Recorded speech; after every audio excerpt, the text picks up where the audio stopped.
वे लोग हम में से बहुत सारे लोग जो अपने खुद के नाम से तंग आ चुके हैं और वो अपना नाम चेंज करवाना चाहता है। लेकिन वे लोग उन लोगों को ये पता ही नहीं है कि इंडिया में असली तरीका कौन सा है अपना खुद का नाम चेंज करवाने का।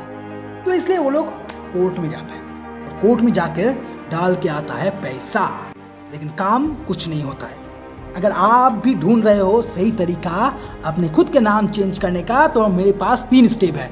अगर आप इस 3 स्टेप को फॉलो करते हो तो मैं गारंटी के साथ कह सकता हूँ आपका नाम जरूर चेंज हो जाएगा।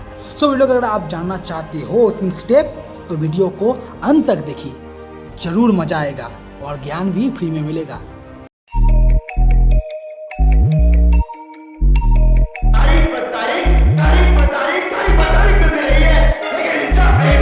तो जब भी आप कोर्ट पर जाते हो इसी बारे में, मतलब आपका नाम चेंज करवाने के लिए, तो कोर्ट में जो law clerk as well as lawyer आपको एक नोटरियल एफिडेविट करने को कहता है।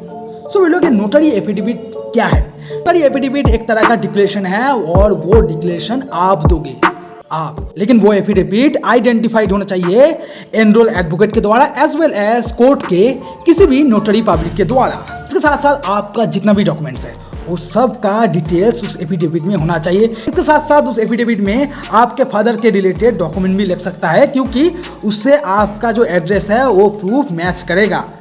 इसके साथ साथ अगर आप एक मैरिड वुमन हो तो इस सिचुएशन में आपके हस्बैंड के डॉक्यूमेंट्स भी लग सकते हैं। लेकिन जब भी कोई कोर्ट से एफिडेविट करवाता है तो उन लोगों को ये लगता है अगर आप एफिडेविट कर लेते हो तो एनाफ है, लेकिन एफिडेविट करना सिर्फ एनाफ नहीं है। एफिडेविट सिर्फ एक स्टेज है, इसके बाद भी आपको 2 स्टेज को फुलफिल करना होगा आपका नाम को चेंज करने के लिए।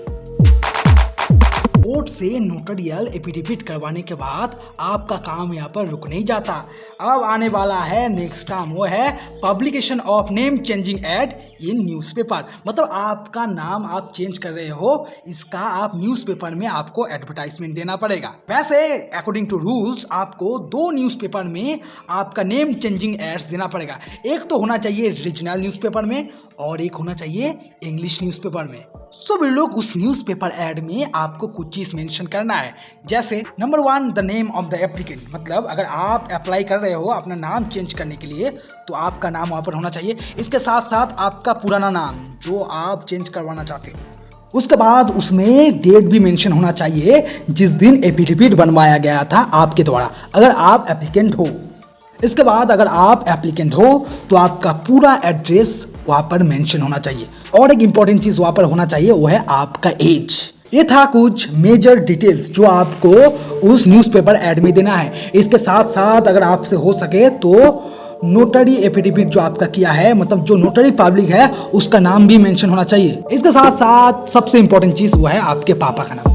अगर आप एक शादीशुदा लड़की हो तो आपके हस्बैंड का नाम विथ आपके पापा का एड्रेस और आपके हस्बैंड का एड्रेस। सो वे लोग ये 2 स्टेप खत्म करने के बाद जो अगला स्टेप, मतलब जो आखिरी स्टेप बचता है वो है publishing the name change notification in the official gazette of India. मतलब आपको इंडिया के ऑफिशियल गैजेट में एक नोटिफिकेशन सेंड करना है आपका नाम चेंज हो चुका है इसके बारे में। तो नोटिफिकेशन पब्लिक करने के समय आपको एक रिटेन एप्लीकेशन देना है। उसके साथ साथ आपको डिमांड ड्राफ्ट में थोड़ा अमाउंट का फीस भी सबमिट करना है। उसके साथ साथ जो सबसे इंपॉर्टेंट डॉक्यूमेंट्स भी सबमिट करना है। ऑफिशियल गैजेट ऑफ इंडिया में आपका जो नेम चेंज हो गया उसको पब्लिश करने के लिए आपको कुछ डॉक्यूमेंट्स जमा करना पड़ेगा। नंबर 1 द एफिडेविट, जो आपने एफिडेविट किया था, मतलब नोटरियल एफिडेविट जो आप कोर्ट से करवाए थे उसको सबमिट करना पड़ेगा। इसके साथ साथ अगर आप एब्रॉड में रहते हो तब आपको सबमिट करना पड़ेगा वो डीड जो आप एब्रॉड जाने के पहले इंडियन एम्बेसी में सबमिट किए थे और जो ड्यूली अटेस्टेड किया जा रहा है इंडियन एम्बेसी द्वारा। साथ न्यूज़पेपर पब्लिकेशन जो आपने न्यूज़पेपर में पब्लिश किया था बाय एड्स, उसको भी, मतलब उसका हार्ड कॉपी जमा करना पड़ेगा। नेम चेंज करते समय आपको एक फॉर्म फिलअप करना पड़ा होगा तो उसका हार्ड कॉपी भी सबमिट करना पड़ेगा। अगर आप गवर्नमेंट एम्प्लॉई हो तो आपको एक रजिस्टर डीड सबमिट करना पड़ेगा और वो डीड आपके नाम पर रजिस्टर्ड होना चाहिए। ये सारा स्टेज खत्म हो जाने के बाद आपको एक डिमांड ड्राफ्ट करना पड़ेगा और उसमें आपको कलेक्टर ऑफ पब्लिकेशंस को 1100 रुपये देना पड़ेगा अगर आप एक मेजर हो। मतलब आपका उम्र 18 साल से ऊपर है। अगर आपका उम्र या आपके बच्चे का उम्र 18 साल से कम होता है, मतलब वो एक माइनर होता है, तो इस सिचुएशन में 1700 रुपये जमा करना पड़ेगा।